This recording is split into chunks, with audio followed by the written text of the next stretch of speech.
Eh, bueno, tienen que ser personas expertas en un área, ¿verdad? En una ciencia, en un arte o en un oficio. No necesariamente un perito va a ser una persona que haya cursado estudios universitarios, ¿verdad? O haya desarrollado grandes alcances a nivel académico. No, un perito puede venir a hacerlo una persona que tiene experiencia en un oficio, un mecánico, un constructor, un albañil, como mencionamos, ¿no?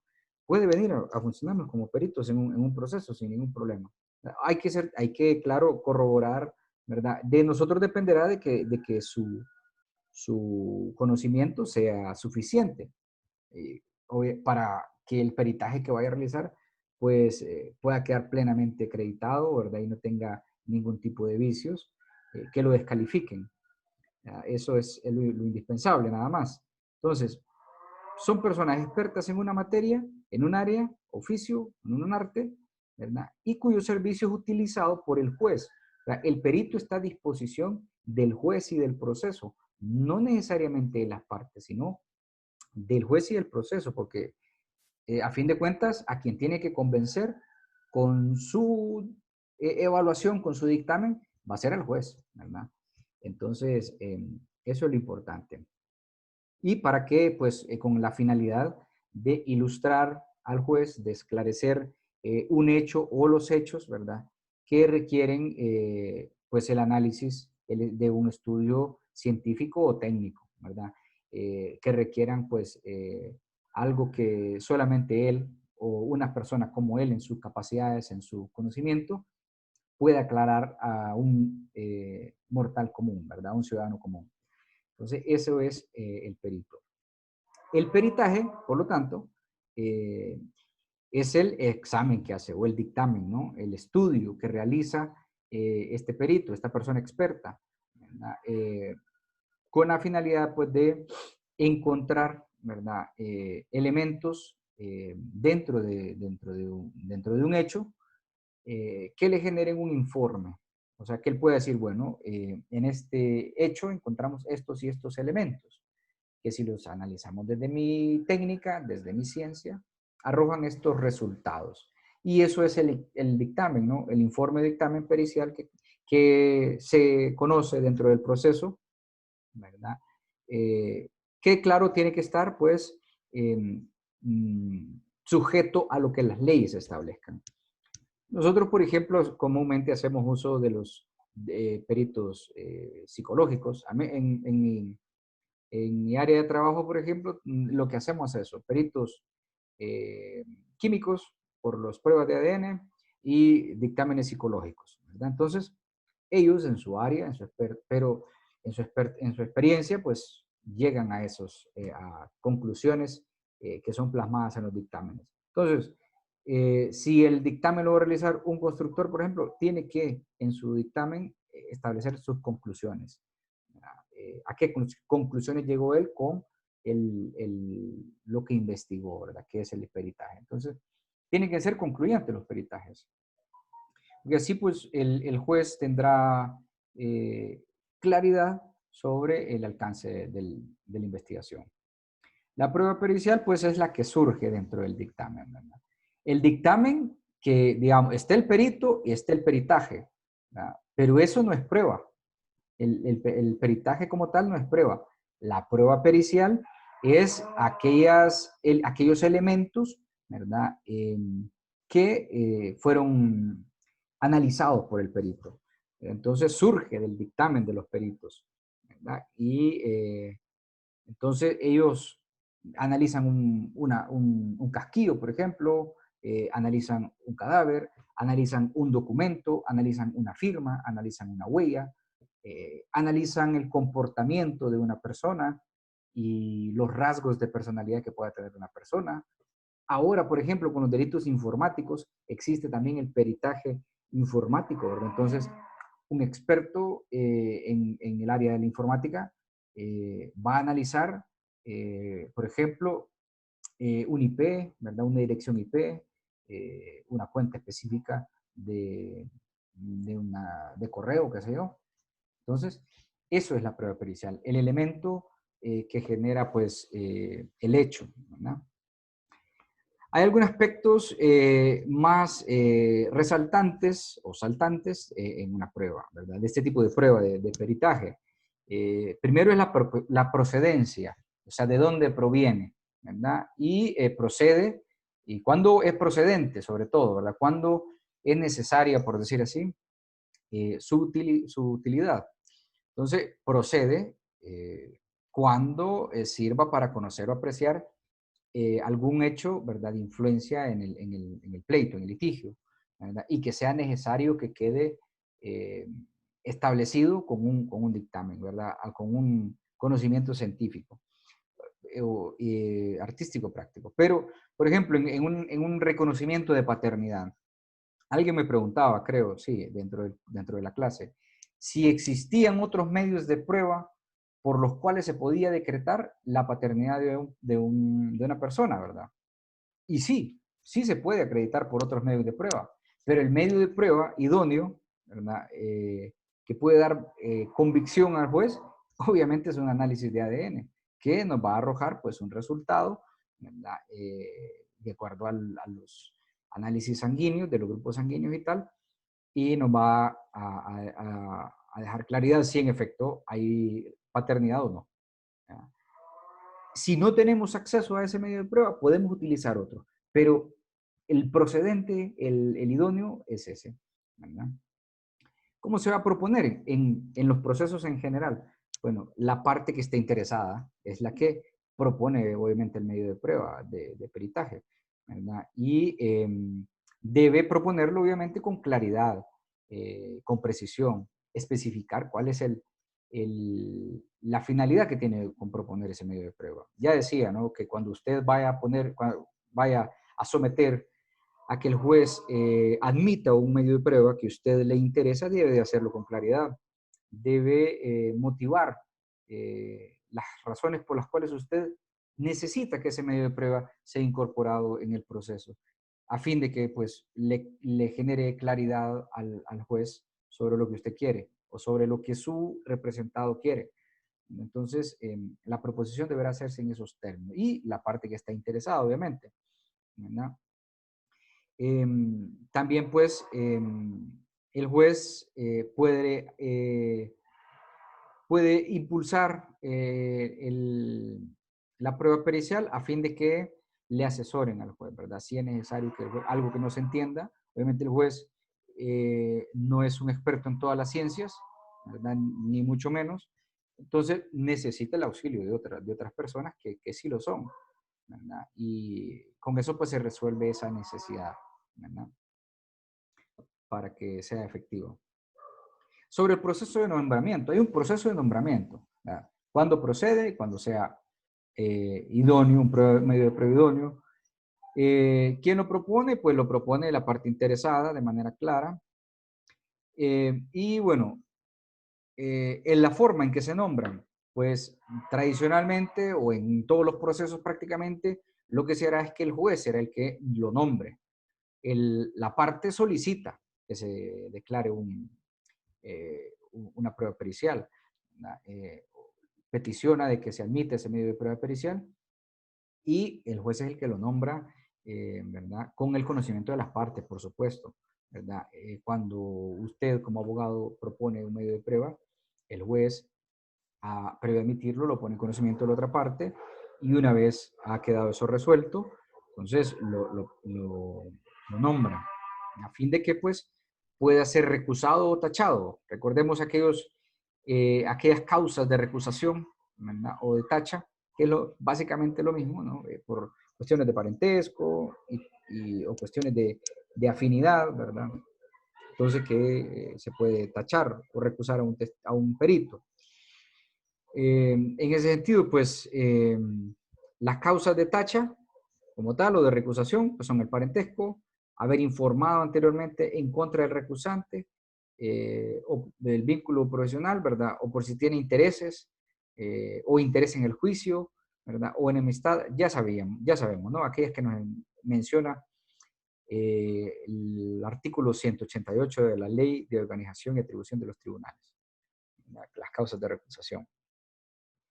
El diligenciamiento, que es el proceso por el cual se desarrolla el peritaje, bueno, las partes y sus defensores, recordemos que las partes son los litigantes, no son los abogados, sino los litigantes son las partes, y los defensores pueden concurrir al acto del reconocimiento pericial, es decir, ir a la práctica de cuando se esté desarrollando el análisis pericial.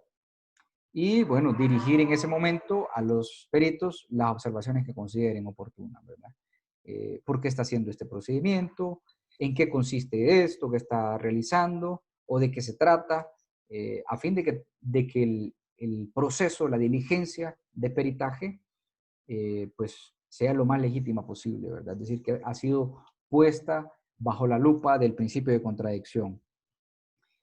Claro, el perito es un experto, sabrá qué responder, ¿va? A cada interrogante, siempre que sea sobre ese aspecto técnico, obviamente. Eh, dígame. ¿Qué pasa si las dos partes quieren hacer el peritaje de manera diferente, o sea, no con el mismo perito? Es, ¿Se puede es, hacer? es perfectamente posible, claro que sí. Lo puede hacer por un lado una parte y la otra por el otro. Ambas partes tienen que tener conocimiento de eso. El juez va a resolver sobre esa posibilidad. De hecho, puede ser en beneficio para el juez, porque al final, ¿verdad? El objetivo es darle claridad al juez. Entonces, el juez ha de valorar aquel peritaje que le parezca que corresponde más con los hechos planteados. Recordemos que las ¿Y, pruebas deben ser analizadas en conjunto, ¿verdad? Individualmente y en conjunto, ¿sí? y qué sucedería, abogado, si para el juez ninguno de esos dos peritajes le es claro? Bueno,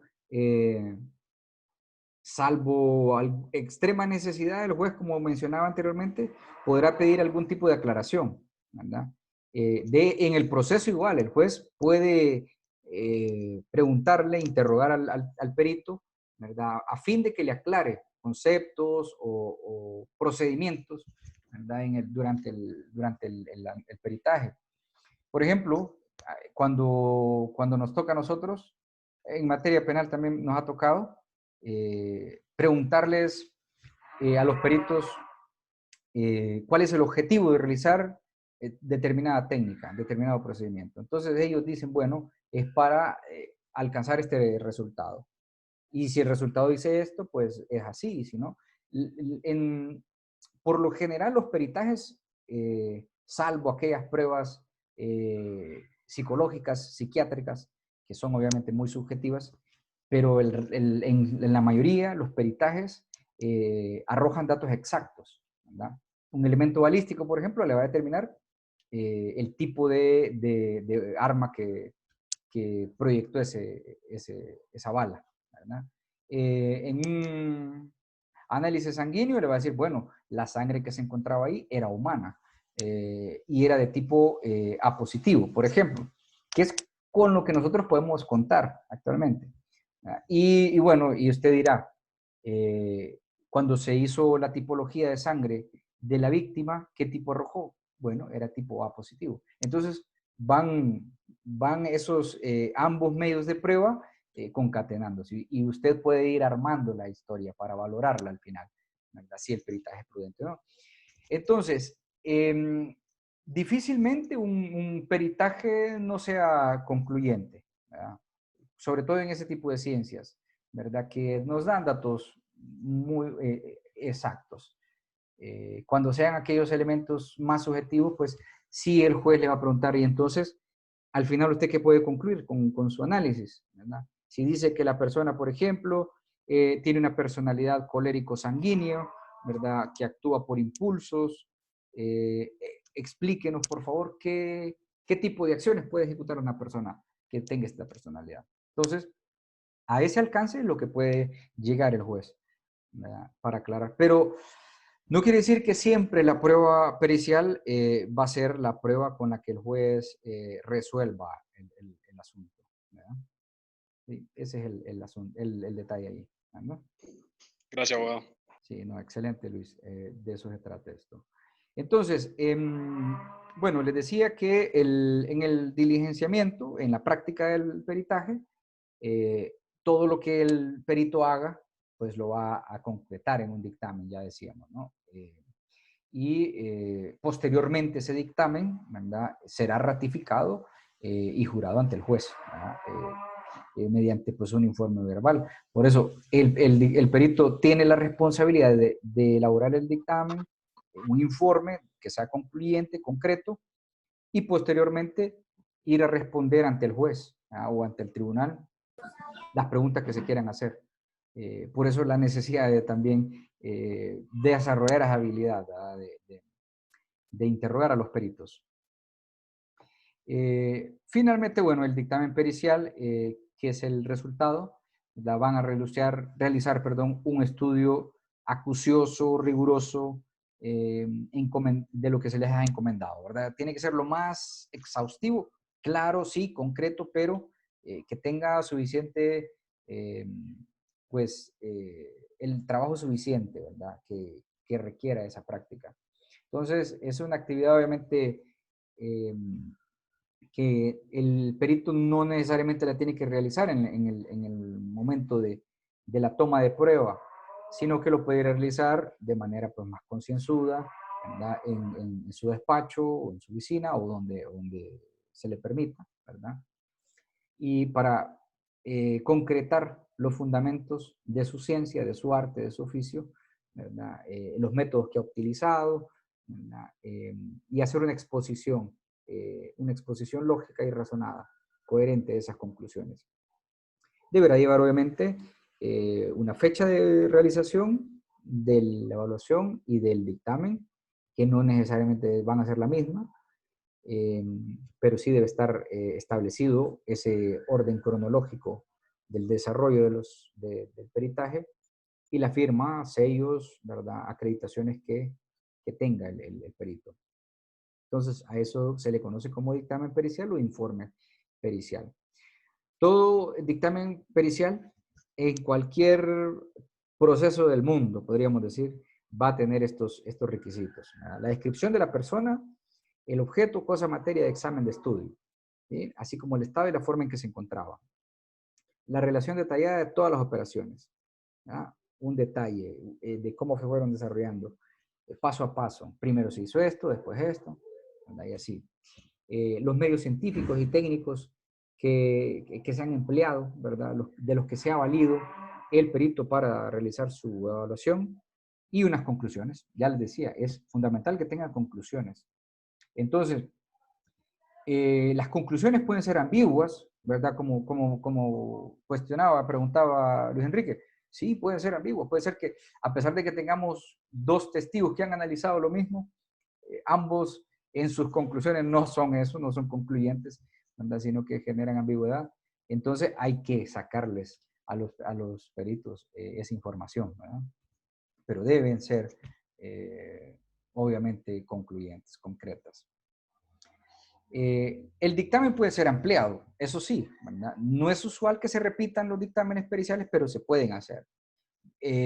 Suponiendo que las condiciones del momento no permitieron realizar un análisis apropiado.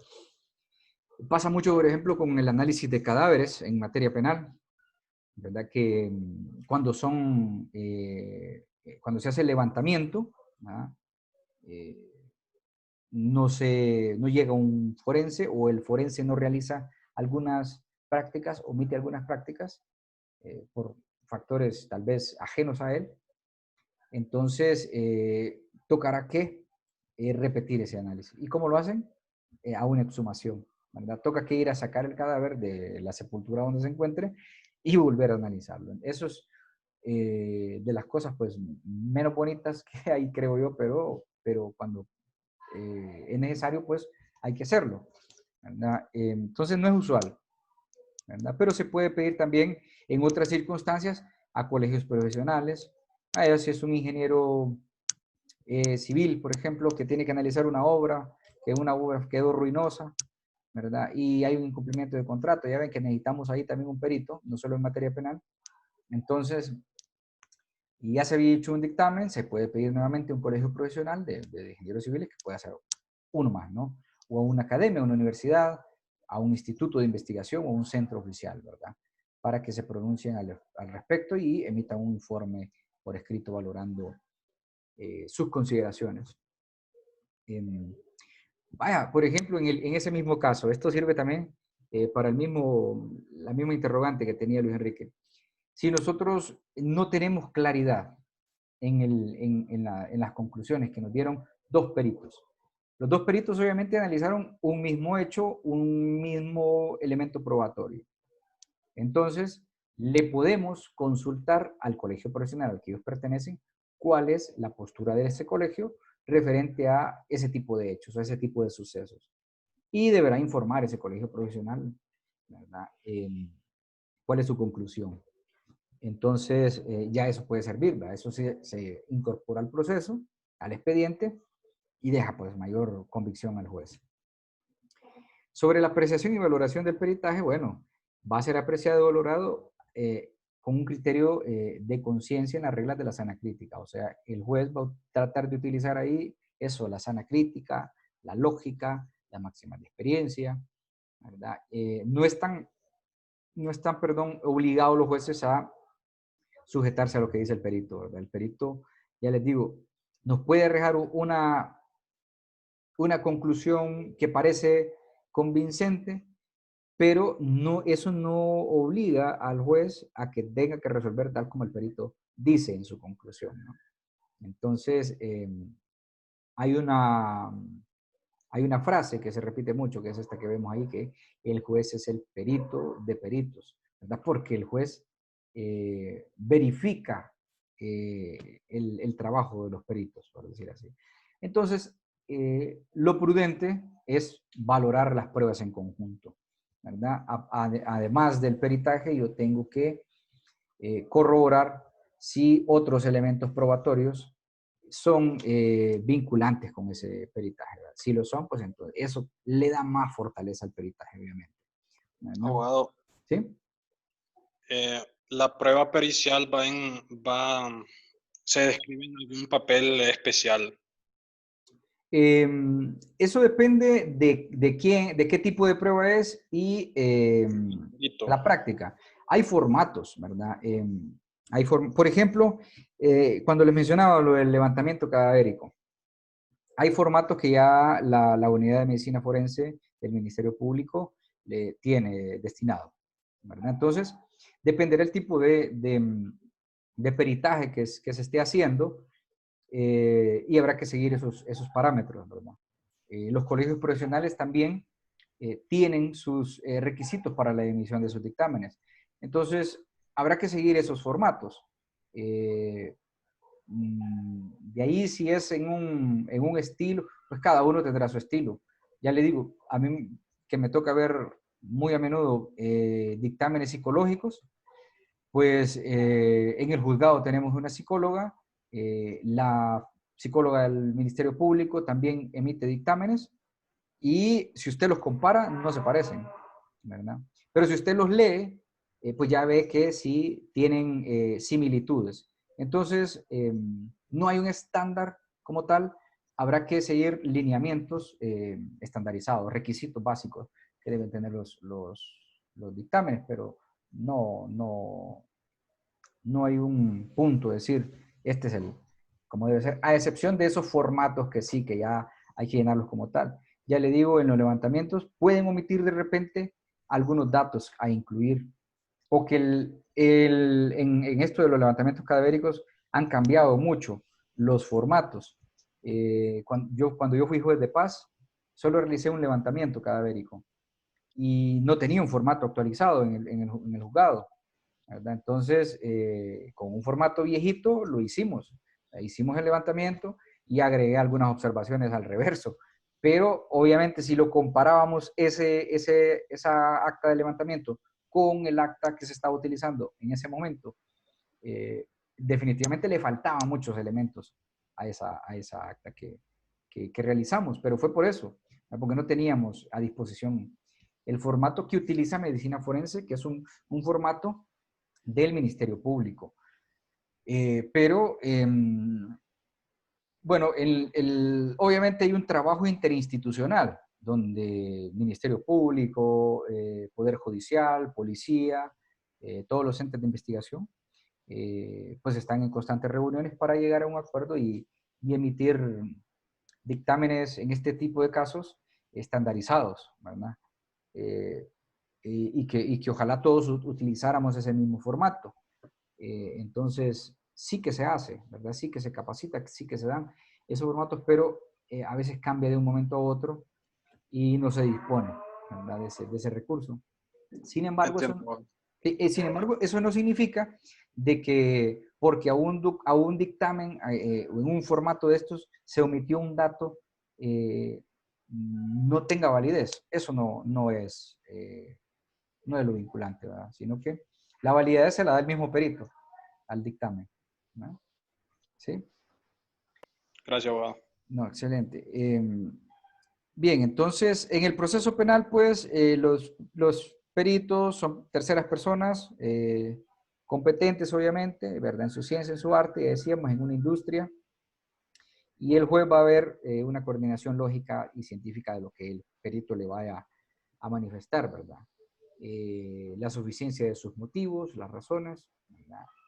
Y de ahí, pues, él va a analizar si tiene una motivación suficiente para, en su sentencia, declarar una resolución condenatoria o absolutoria, ¿verdad? Entonces, puede parecer formalmente perfecta una sentencia de un juez, ¿verdad? Si no está convencido de lo que el perito le fue a decir.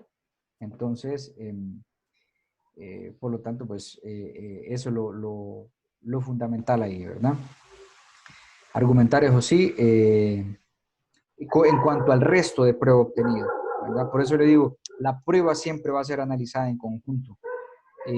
Cometería un error grave un juez, un tribunal en materia penal si solo resuelve en base al peritaje, ¿verdad? Sería incompleta, le faltaría fundamentación y motivación porque no solo un peritaje o difícilmente se va a llevar a un juicio un peritaje como único elemento probatorio, ¿verdad? Van a ir otros elementos probatorios que le darán ese argumento motivado. Bueno, aquí vemos una imagen un poco borrosa, pero lo que se pretende es ver un video o unas fotografías que fueron captadas por el perito y tratando de explicarlas a una sala, ¿verdad? El testigo y los peritos tienen una relación, totalmente, ¿verdad? Porque la diferencia entre estos es la especialidad que tiene el perito.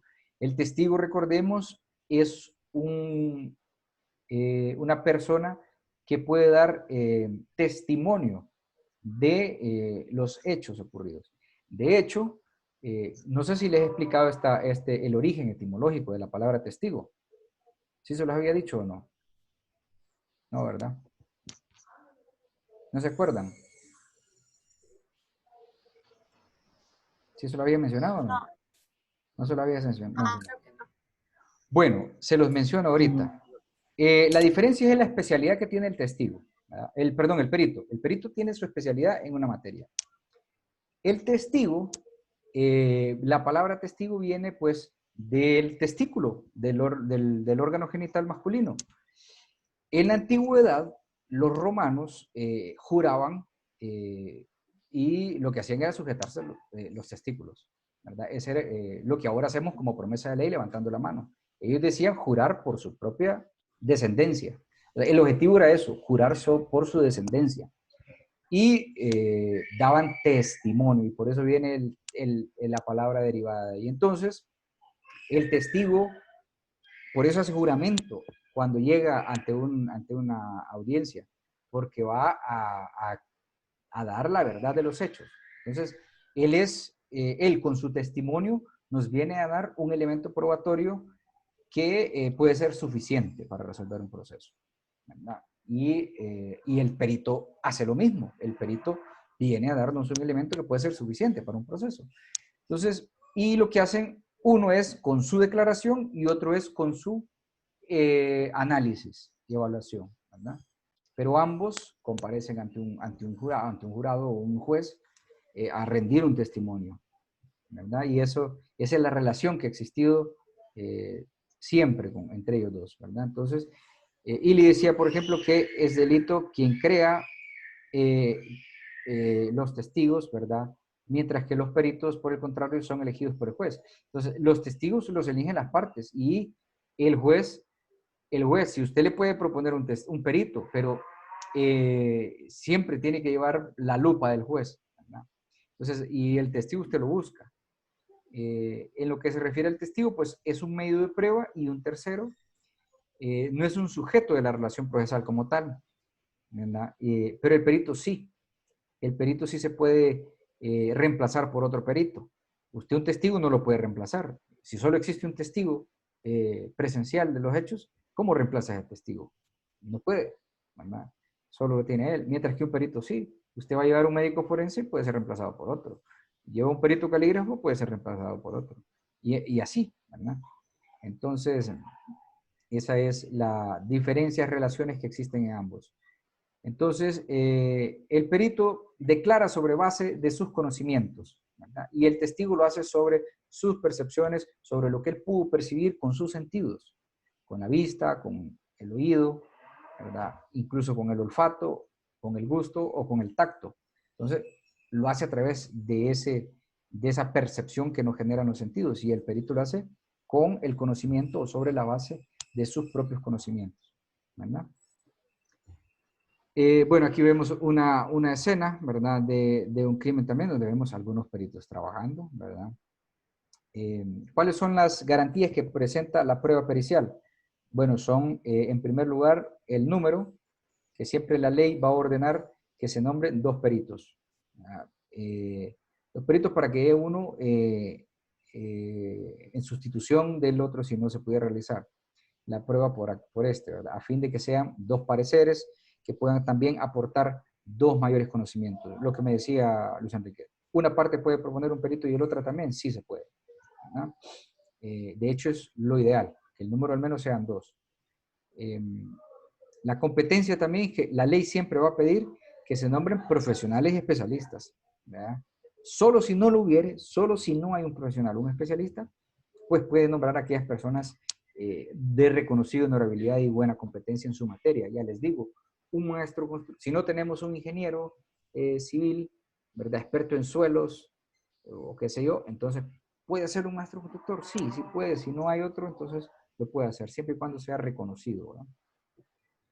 Eso es lo suficiente. Tienen que ser imparciales los peritos, obviamente, ¿verdad? Aunque lo nombre el Ministerio Público, aunque lo nombre una parte o aunque lo nombre en otro tipo de proceso, cualquiera de las partes tiene que ser imparcial su análisis, ¿verdad? Se va a asegurar cómo esta imparcialidad a través del juramento. Cuando es nombrado el perito, hace un juramento de ser fiel al proceso, ¿verdad? Y actuar imparcialmente. Entonces, de hecho, hay una fórmula, así como cuando juramos, no hay una fórmula estandarizada para los peritos, las leyes no nos establecen ese juramento. Normalmente les decimos que se jura ser fiel a las leyes y al proceso y a las partes, ¿verdad? Eso es casi que el estándar que utilizamos en la judicatura, ¿verdad? También pues hay una garantía de la instrucción, es decir, como en toda diligencia judicial, ¿verdad? La designación de los peritos debe ser comunicada a las partes, ¿sí? O sea, hay una garantía del proceso. De cuando hablamos de instrucción, es también el proceso. Entonces, el proceso está garantizado a través del análisis del perito porque debe seguir todas las reglas del procedimiento, ¿verdad? Y el nombramiento que, como norma general, el nombramiento de peritos corresponde al juez, ¿verdad? Y lo hará mediante un auto. Si recordamos las resoluciones que emiten los juzgados, pues lo hace a través de un auto motivado. A petición de la parte, se resuelve admitir el medio de prueba pericial, ¿verdad? El cual será desarrollado por el perito fulano de tal. Entonces se nombra. Y para lo cual, pues se nombra como juez ejecutor al secretario de este despacho para que rinda juramento ante él, ¿ya? Y de cumplir con imparcialidad y garantía del proceso. Ese es, así, a grandes rasgos, un auto de nombramiento. Bueno, habiendo visto esa parte, pues, doctrinaria, diríamos, general, ¿verdad? De la teoría general del mismo proceso, Vemos aquí algunos ejemplos de los exámenes periciales más comunes. La balística forense, por ejemplo. Si nos ponemos a hablar obviamente de cada una de estas materias, que les digo, no nos alcanza el trimestre para verlas, ¿no? Pero ya sabemos, ¿no? Que en generalidad pues es el análisis de todo tipo de armas, no solo armas de fuego, puede ser armas blancas, armas contundentes, una piedra puede ser utilizada como un objeto proyectil, ¿no? O un objeto contundente, un pedazo de madera, etcétera. Cualquier, la misma, una pared, una acera, o sea, puede ser utilizada arrojando a un sujeto hacia esa área. Entonces, todo eso comprende esta ciencia o esta disciplina de la criminalística. Existe otra que es la biología forense, que pues es esa de analizar los grupos sanguíneos, de marcación sanguínea, etcétera, ¿verdad? A las pruebas de ADN, ¿verdad? Los exámenes toxicológicos. Por ejemplo, si usted conduce en estado de ebriedad, le hacen un examen toxicológico, una prueba rápida es esa, ¿verdad? La que le hacen del aspirado en la policía, ¿no? Entonces, todo eso es biología forense también. Hay pruebas contables dentro de la pericia, ¿verdad? Que se trata pues de aquella actividad necesaria a desempeñar por un contador público, una persona experta en formular balances, cuentas, planillas. Ahorita con este boom que hay de los hospitales móviles, ¿no? Mucha prueba contable y los interventores, pues, hacen a través de esto, ¿no? El análisis de una factura, de una orden de compra, ¿verdad? De las cuentas, de las planillas que se han pagado, pues todo eso es por pericias contables. Las pruebas dactiloscópicas, si se fijan ustedes, estampen la huella digital de su dedo índice derecho y estampen la huella digital de su dedo índice izquierdo, son totalmente diferentes. Y no digamos del resto de los dedos, ¿verdad? Entonces, cada una tiene una anatomía, ¿verdad? Propia y distinta, ya sabemos, ¿no? Entonces, estas pruebas son bastante utilizadas también las dactiloscópicas porque con ellas se puede identificar plenamente a alguien, ¿no? En Honduras, bueno, tengo la oportunidad de conocer a uno de los peritos dactiloscópicos. Yo creo que es el mejor a nivel nacional. Astor Eleazar Colindres se llama, es de San Pedro Sula. Bueno, creo que es originario del Progreso, por ese lado, pero vive en San Pedro Sula, trabaja con el Ministerio Público y tal, pero él hace mucho trabajo en área de la medicina forense, identificando cadáveres y tal, pero también hace trabajos de campo. Y, por cierto, lo han llamado, ¿verdad?, a muchos congresos en todo el mundo. Entonces, es un referente a nivel nacional, Astor en ese. Eh, Quizá en otro momento, pues, podamos desarrollar un congreso de Derecho Penal y de las Ciencias Criminalísticas en la universidad. Y yo creo, y bueno, yo lo invito seguro y estaré encantado. Cuando estábamos en la otra universidad, tuvimos varios eventos con él. Bien, está la físico-química, que es toda el área de analizar cualquier sustancia. Las biológicas analizan, pues, de restos biológicos, pero, por ejemplo, en un caso de un envenenamiento, ¿cómo vamos a determinar si hay un elemento químico que tiene un componente, ¿verdad?, que genera una asfixia, etcétera? Pues a través de un análisis físico-químico. Todo ese tipo de áreas, ¿no?, que estudian eso. La fotografía forense, aquí vemos, bueno, esta no es muy agradable esta imagen, vemos dos cadáveres ahí, ¿verdad?, que están siendo fotografiados, y también está la medicina forense, ¿verdad?, que es para analizar cuál fue la posible causa de muerte. Este pues es un cuerpo que está calcinado, ¿verdad? Y ahí al fondo se mira otro que pues le están haciendo la autopsia, le están haciendo la incisión en Y, que se les hace a los cadáveres. Es una Y que se les, para poder analizar todos los órganos, ¿no? Existe la odontología forense a través de la odontología. Hay mucho, si a usted le gusta pues toda esta parte de la investigación, está ese canal Investigation Discovery, donde vemos mucha utilización de este tipo de muestras también, ¿verdad? A través de la dentadura pueden identificar a una persona. Si se le, por ejemplo, un cuerpo calcinado que se le ha perdido de la huella digital, ¿cómo lo identificamos? Puede identificarse a través de odontología forense. No, no todo está perdido, ¿verdad? También las toxicológicas, ya les decía, eh, si es que ingirió una sustancia química que produce la muerte, ¿verdad? Puede ser analizada en un laboratorio. Las psiquiátricas, ya les he estado hablando de los trastornos mentales, ¿verdad? Y de los trastornos de personalidad que pueden ser analizados por psiquiatras o psicólogos. En general, con respecto a la pregunta que me hacía Luis Enrique, bueno, las partes del dictamen pericial van a tener 3 partes. La descripción de la persona, aquí ya lo adelantábamos también, ¿verdad? La relación de los hechos y la conclusión.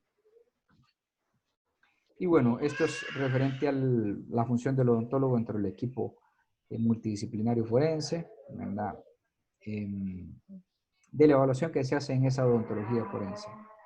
Y aquí alguna información sobre los datos que se obtienen de este tipo de análisis, ¿verdad? Y bueno, con eso cerramos lo que sería